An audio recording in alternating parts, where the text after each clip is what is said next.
नमस्कार दोस्तों, आज 13 मई 2025 है। आज हम लोग आज की महत्वपूर्ण घटनाओं के बारे में चर्चा करेंगे, जो कि देश के महत्वपूर्ण समाचार पत्रों से परीक्षा उपयोगी सूचनाएं हैं, समाचार हैं, उनको हम लेंगे, जो कि प्री के साथ साथ मेंस के लिए भी महत्वपूर्ण होती हैं और साथ साथ साक्षात्कार के लिए भी।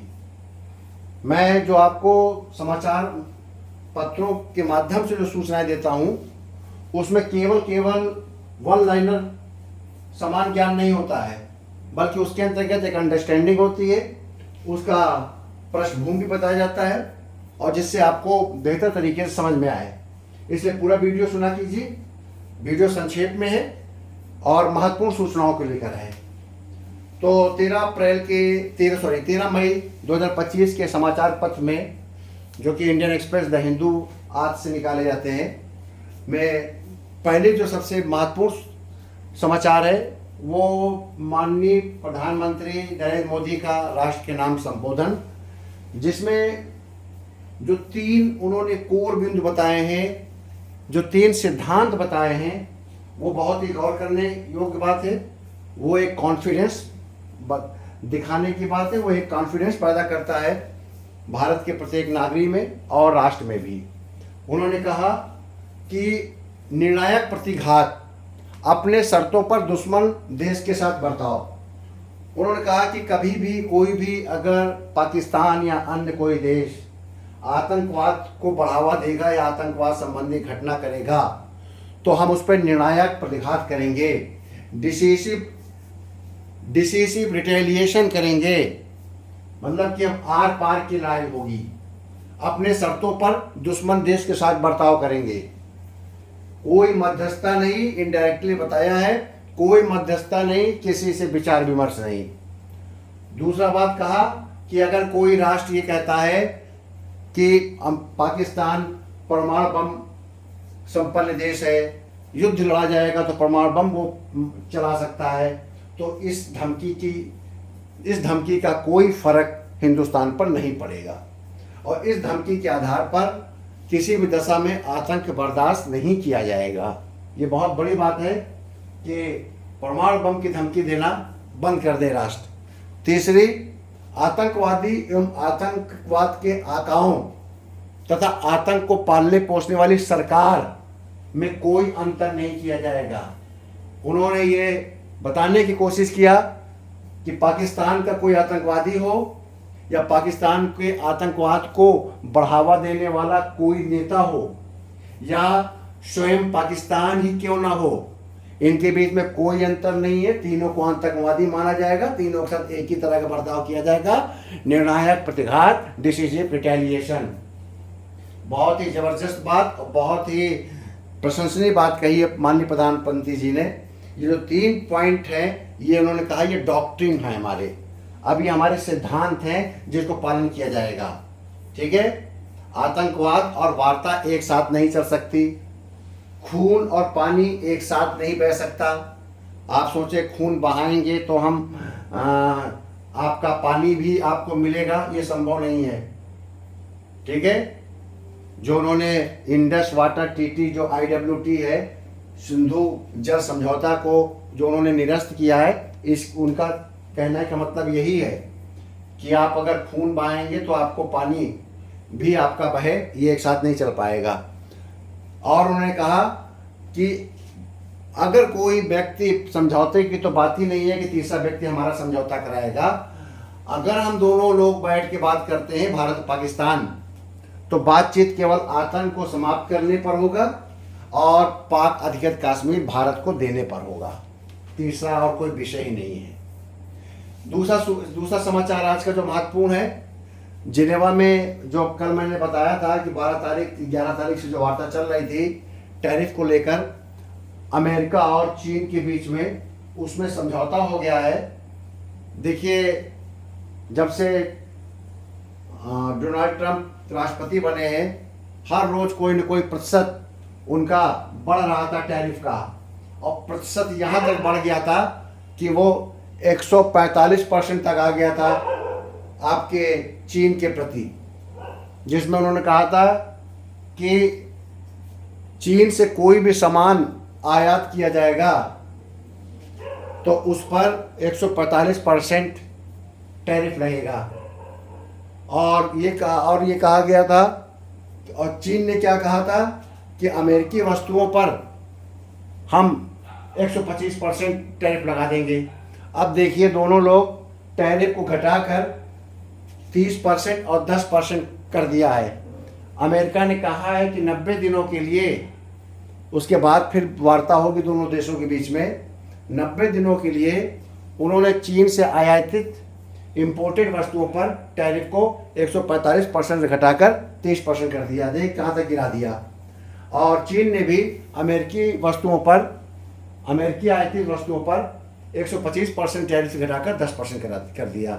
ठीक है, इसका परिणाम ये हुआ कि विश्व के जो मुद्रा बाजार है, जो भारत का NSE है, BSE है, उसमें उछाल आ गया 4% का। यानी कि ये एक अच्छी खबर है अंतर्राष्ट्रीय व्यापार के दृष्टिगत। ठीक है, कभी कभी प्रश्न आ जाएगा प्री में कि इस वार्ता के दौरान अमेरिका और चीन की ओर से कौन कौन लोग उपस्थित थे। तो अमेरिका की ओर से मिनिस्टर ऑफ जो सेक्रेटरी ऑफ ट्रेजर थे, जिसको वित्त मंत्री कहते हैं, स्कॉट बेसेंट थे, और जेमिसन ग्रीन जो वाणिज्य या व्यापार मंत्री कह सकते हैं, रिप्रेजेंटेटिव ऑफ द ट्रेड, वो उपस्थित थे। और चीन की ओर से चीन के उप प्रधानमंत्री हे लिफेंग शामिल हुए थे। तो इन शब्दों को याद रखिएगा, परीक्षाओं में आ जाता है। और अगले 3 महीने तक ये है, तो 3 महीने के अंदर ही आपका सिविल सर्विसेज प्री एग्जाम और UPPCS मेंस आदि होंगे। बहुत से इंटरव्यू भी चलेंगे, तो आप लोग सब याद रखिएगा। अगला जो आज के समाचार पत्र की सबसे महत्वपूर्ण सूचना है, वो विराट कोहली का टेस्ट क्रिकेट से संन्यास। विराट कोहली ने टेस्ट क्रिकेट से संन्यास ले लिया है और उन्होंने 123 टेस्ट, 210 पारी, 9,230 रन और 30 शतक लगाए हैं। उनका औसत 55.58 का है। तो विराट कोहली ने टेस्ट क्रिकेट से भी संन्यास ले लिया। पहले उन्होंने 2020 से लिया था, अब केवल वनडे क्रिकेट खेलेंगे और IPL खेलेंगे। अगला जो सबसे महत्वपूर्ण सूचना है, जो कि ये घटित कल होगी, 14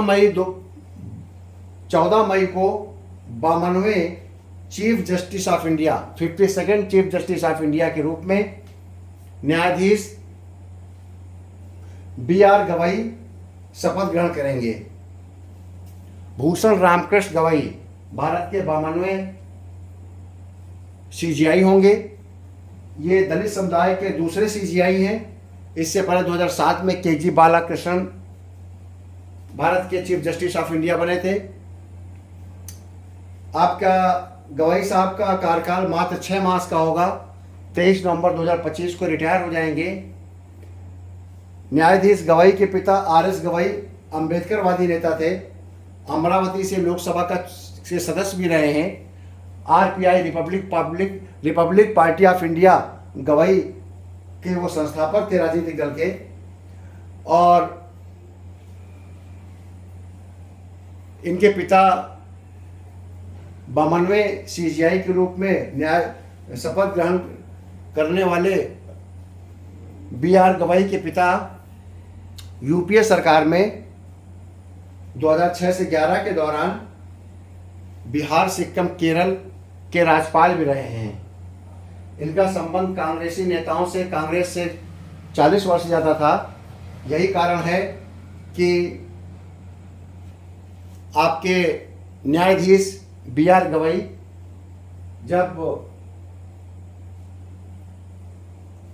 राहुल गांधी के खिलाफ मुकदमा सुन रहे थे, तो उन्होंने इस मुकदमा को सुनने से हटने की कोशिश किया था और ये कहा था कि चूंकि राहुल गांधी कांग्रेस पार्टी के हैं और मैं तो कांग्रेस से मेरा संबंध नहीं है, लेकिन मेरे परिवार का कांग्रेस से 40 सालों का संबंध है, इसलिए अगर चाहें तो मैं इस सुनवाई को ना करूं, किसी दूसरी कोर्ट में भेजूं।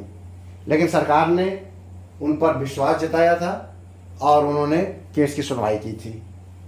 तो गवाई साहब जो कि 52वें चीफ जस्टिस ऑफ इंडिया होंगे, काफ़ी शालीन और गरीब परिवार से जुड़े हुए व्यक्ति थे। अमरावती में इन्होंने झुग्गी झोपड़ी में अपना बचपन व्यतीत किया। बीकॉम परीक्षा पास करने के बाद, स्नातक करने के बाद अमरावती विश्वविद्यालय से एलएलबी की डिग्री प्राप्त की। 1985 में वकालत प्रारंभ किया। 2003 में हाई कोर्ट के जज बने, बॉम्बे हाई कोर्ट के, और 2019 में सुप्रीम कोर्ट में एलिवेट होकर, पदोन्नत होकर सुप्रीम कोर्ट के जज बने। अब वो 14 मई को अर्थात कल भारत के 52वें सीजीआई ग्रुप में शपथ लेंगे। तो ये आपके 13 मई 2025 के महत्वपूर्ण जानकारी है। इसके आप नोट्स बना लीजिए, अच्छे से इसको याद रखिए। विभिन्न परीक्षाओं में ये महत्वपूर्ण होगा, क्योंकि ये डे टू डे के सामान्य ज्ञान है। प्रतिदिन कई सामान्य ज्ञान या कई टॉपिक पर मैं आपसे डिस्कशन करता हूँ। मुझे पूरा विश्वास है कि आपको ये डिस्कशन, सामान्य ज्ञान आपको अच्छा लग रहा होगा, पसंद आ रहा होगा, परीक्षा उपयोगी रहेगा। यदि आपको ऐसा लगता है तो मेरे चैनल को लाइक कीजिए, सब्सक्राइब कीजिए। ये कॉम्पिटिटिव एग्ज़ाम के लिए बहुत इम्पोर्टेंट और लाभदायी चैनल है। बहुत बहुत धन्यवाद।